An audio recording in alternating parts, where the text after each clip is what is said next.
அண்மை செய்தி. முந்தைய அதிமுக ஆட்சியில் சட்டமன்றத்திற்குள் குட்காஸ் கொண்டு சென்ற விவகாரம் தொடர்பாக முதலமைச்சர் மு.க.ஸ்டாலின் பதிலளிக்க உத்தரவு பிறப்பிக்கப்பட்டுள்ளது. உரிமை மீறல் நோட்டீஸை ரத்து செய்த தனி நீதிபதியின் உத்தரவும் சென்னை உயர்நீதிமன்றம் ரத்து செய்துள்ளது. நோட்டீஸுக்கு பதிலளிக்க முதலமைச்சர் மு.க.ஸ்டாலின் உள்ளிட்ட திமுக எம்எல்ஏக்களுக்கு உத்தரவு பிறப்பிக்கப்பட்டுள்ளது. அது தொடர்பான அண்மை செய்தியை பார்த்துக் கொண்டிருக்கிறோம். உரிமை மீறல் நோட்டீஸை ரத்து செய்த தனி நீதிபதியின் உத்தரவு ரத்து செய்யப்பட்டுள்ளது. கூடுதல் விவரங்களை செய்தியாளர் சுந்தரம் வழங்க கேட்கலாம். வணக்கம் சுந்தரம், கூடுதல் விவரங்கள் என்ன பதிவு பண்ணுங்க? நிச்சயமாக, அதாவது சட்டமன்றத்தில் குட்காஸ் கொண்டு சென்ற விவகாரம் தொடர்பாக சட்டமன்ற உரிமை குழு தமிழக முதலமைச்சர் ஸ்டாலின் மற்றும் திமுக சட்டமன்ற உறுப்பினர்களுக்கு நோட்டீஸ் வழங்க நடவடிக்கை எடுக்குமாறு உயர்நீதிமன்றம் உத்தரவிட்டுள்ளது.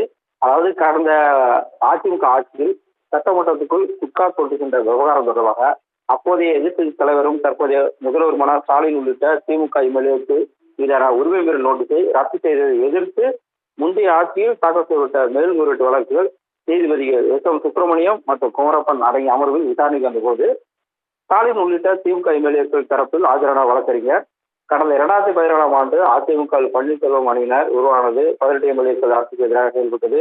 அப்போதைய முதல்வர் எடப்பாடி பழனிசாமி பெரும்பான்மை வாக்கெடுப்பு நடத்தியதை சுட்டிக்காட்டி ஆட்சி கவிழ்ந்து விடக்கூடும் என்ற காரணத்தால் இந்த உரிமை மீறல் நோட்டீஸ் அனுப்பப்பட்டதாக வாதிட்டனர். அரசியலமைப்பு சட்டப்படி பதவிக்காலம் முடிந்ததும் சட்டமன்றம் கலந்து விடுகிறது. நிலவில் உள்ள மசோதாக்கள், உரிமை மீறல் உள்ளிட்ட நடவடிக்கைகள் அனைத்தும் காலாவதியாகி வருகின்றன என பல்வேறு உச்சநீதிமன்ற தீர்ப்புகளை மேற்கோள் காட்டி வாதிட்டனர். தற்போதைய சட்டமன்றம் இந்த விவகாரத்தை விசாரிக்க முடியாது எனவும் உள்நோக்கத்துடன் உரிமை மீறல் நோட்டீஸ் அனுப்பப்பட்டுள்ளதாகவும் இந்த விவகாரத்தில் நீதிமன்றம் தலையிட முடியாது என குறிப்பிட்டிருந்தார். முந்தைய உரிமைக்குழு தலைவராக இருந்த பொள்ளாச்சி ஜெயராமன் தற்போது உரிமைக்குழு உறுப்பினராக நீடிப்பதாக அவர் தரப்பில் தெரிவிக்கப்பட்டது. அவர் தற்போதைய குழுவை பிரதிநிதிப்படுத்த முடியாது என திமுக தரப்பில் தெரிவிக்கப்பட்டிருந்தது. பொள்ளாச்சி ஜெயராமன் தரப்பில் ஆஜரான மூத்த வழக்கறிஞர் குழுவின் பதவிக்காலம் முடிவுக்கு வந்தாலும் நிலுவையில் உள்ள நடவடிக்கைகள் குறித்து அறிக்கை அளிக்க வேண்டும் என்று தெரிவித்தார். அப்போது குறுக்கிட்ட நீதிபதிகள் மசோதாக்கள் காலாவதியாகலாம், ஆனால் உரிமை மீறல் கொண்ட நடவடிக்கைகள் எப்படி காலாவதியாகும் என்று கேள்வி எழுப்பினர். மேலும் அந்த நடவடிக்கைகள் முடிவுக்கு வர அனுமதிக்க வேண்டும் என்று நீதிபதிகள் குறிப்பிட்டனர். இந்த இருதரப்பு வாதங்களும் குறிப்பிட்ட நீதிபதிகள் இன்றைய தினத்தில் தீர்ப்பு அளிப்பதற்காக ஏற்கனவே அந்த வழக்கை தள்ளி வைக்கின்றனர்.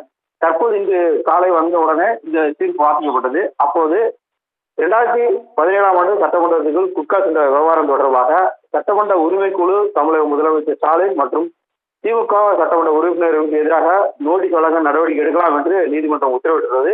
மேலும் 2021 உரிமைக்குழு நோட்டீஸ் ரத்து செய்யப்பட்டதை எதிர்த்து உரிமைக்குழு உயர்நீதிமன்றத்தில் மேல்முறையீடு செய்தது.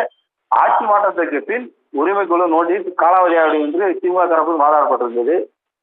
ஆனால் சட்டமன்ற குழு உரிமைக்குழு திமுக மற்றும் அதிமுக கட்சியை சேர்ந்தது கிடையாது என அந்த உரிமைக்குழு நீதிமன்றத்தின் முன்பாக எடுத்துரைத்தது. மேலும் இந்த உரிமைக்குழு நோட்டீஸ் அனுப்ப அனைத்து அதிகாரம் உள்ளது என்று நீதிபதிகள் தங்களுடைய உத்தரவில் தெரிவித்துள்ளனர். மேலும் சட்டமன்ற விதிக்கு எதிராக செயல்படுவதை அனுமதித்தால் தவறான முன்னுரிமை ஆகிவிடும் என்றும் நீதிபதிகள் தங்களுடைய கருத்தை தெரிவித்தனர். மேலும் மக்களின் பிரதிநிதிகள் அடங்கிய சட்டமன்றத்தில் கண்ணியம் காக்கப்பட வேண்டும் என்பதற்காக இந்த உத்தரவு பிறப்பிப்பதாக நீதிபதிகள் தெரிவித்தனர். மேலும் சட்டமன்ற உரிமைக்குழு மீண்டும் நோட்டீஸ் வழங்கி நடவடிக்கை எடுக்கலாம் எனவும் தங்களுடைய உத்தரவில் தெரிவித்துள்ளனர்.